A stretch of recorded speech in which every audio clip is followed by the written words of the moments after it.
Kitap yüklü eşekler.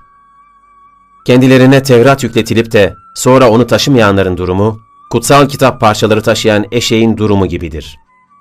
Cuma suresi 5. ayet. Görüldüğü gibi geçmişte Allah'ın kitabını bilip de onun gereklerini yerine getirmemiş olanlar, kitap yüklü eşeklere benzetilmektedirler. Kutsal kitabımız Kur'an'ın gereklerinin yerine getirilmemesinin sebebinin ise Allah'ın kitabının yanına yüzlerce kitabın, hadis kitabı, mezhep kitabı diye konup Allah'ın kitabının yüzlerce kitaptan biri haline getirilmesi olduğunu gördük. Bunun sonucu olarak lafta Allah'ın kitabını savunanlar, uygulamada mezheplerin ilmihallerini rehber edinip yüklenmiş oldukları kitabı taşımamakta, onun yerine yüzlerce cilt fıkıh ve hadis kitabını taşımaktadırlar. İşte en önemli noktalardan biri, bu kitlenin ve onların Kur'an dışı kitaplarının asla ve asla İslam'ı ve onun biricik kaynağı Kur'an'ı temsil edemeyeceklerini anlamak ve anlatmaktır. Mevkisi ister halife, ister Diyanet İşleri Başkanı, ister şeyh olsun, ister yatırı en görkemli yatır olsun, ister türbesi en büyük türbe olsun, ister adına her yıl binlerce adak adansın, türbesine bezler bağlansın, bahsi geçen kişiler Kur'an'ın değil, mezheplerin temsilcileridir. Allah'ın bizden istediği, ölü tavukları diriltmemiz veya kendisini rüyada görmemiz değildir. Allah'ın mesajı, Kur'an'ı, yalnız Kur'an'ı rehber edinmemizdir. Bunu yapmayan, Kur'an'ın birçok ayetiyle çelişmiş olur. Oysa gerçek dindarların, Kur'an'la çelişmemesi beklenir. Hristiyanlarda bizim evliyaların karşılığı olan sentlerin hakkında da çok büyük mucizeler anlatılır. Mezarları ziyaret edilir. Bu kişilerin büyük fedakarlıkları ve sürekli ibadet ettikleri, hayatlarını anlatan kitaplarda yer alır. Peki bu sentler, Hazreti İsa'yı oğul Tanrı olarak kabul ediyorlarsa, bu sentlerin anlatılan olağanüstü mucizeleri, onların gerçek dindar olduğunu gösterir mi? Tabii ki hayır. Demek ki gerçek dindarlığın göstergesi, Hristiyanlarda da aynen gözlemlenen bu mucize hikayeleri, evliyalık ve sentlik menkıbeleri değil, Allah'ın gerçek dinini kavrayıp uygulamaktır. Bu yüzden evliya yolu diye yutturulan mezhepler ve yüzlerce hikayenin ambalajladığı gerçek dindar portresi hiç kimseyi kandırmasın.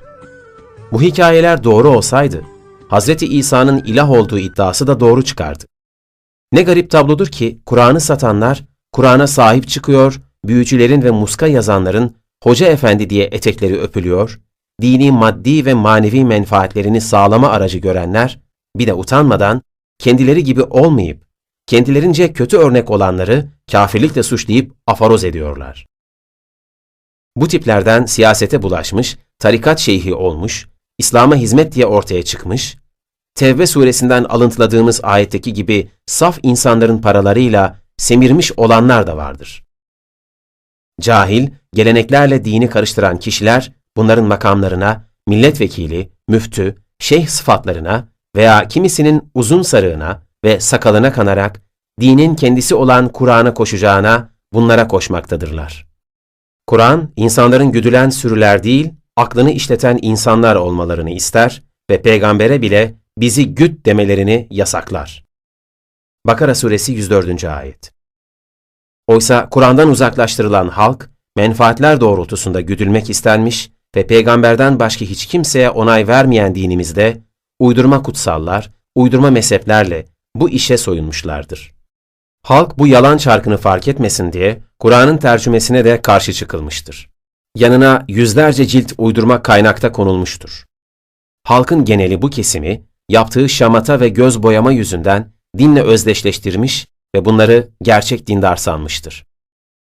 Geniş bir kesimse gerçek din buysa din yaşanamaz düşüncesiyle kendilerini eksik, yetersiz görüp dinden uzaklaşmışlardır.